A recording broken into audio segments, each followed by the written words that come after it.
Ate, gusto mo mag-challenge sa amin? Isang burger McDo tsaka classic milk tea within 5 minutes.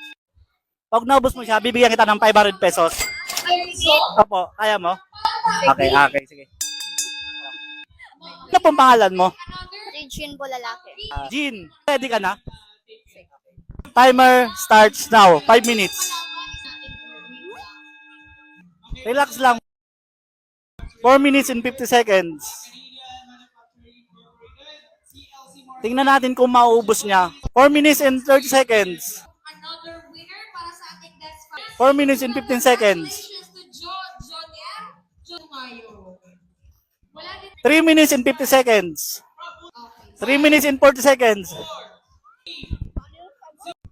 3 minutes and 25 seconds. 3 minutes. 2 minutes and 45 seconds. Kinakabahan ka? Nanginginig? Di okay lang nga, madami ka pang time. 2 minutes and 30 seconds.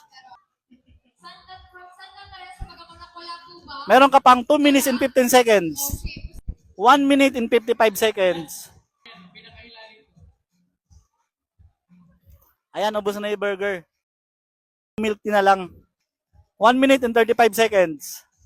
Sobrang ano niya lang, sobrang chill. Ating mga sari-sari store owners ang ating convention. 1 minute and 15 seconds. Ano? Hindi ko maano yung sagot. Sige, okay lang yan kahit di na kasama yung sago. Eksakto 1 minute. Bilis.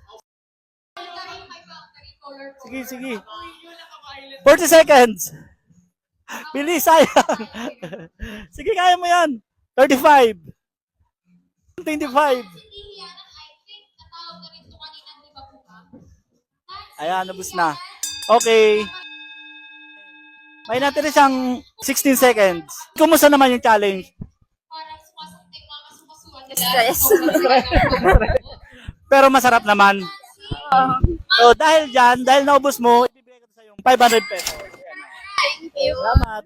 Baka may gusto kang shout out. Classmate mo, yung boyfriend mo. Shoutout sa kapatid ko sa Maynila, tsaka sa Kilatita, sa Mambugan, tsaka sa mga classmate ko, then sa boyfriend ko, taga Lumabas. Ano pangalan? Okay, thank you, Jean. Salamat. Thank you po. Salamat.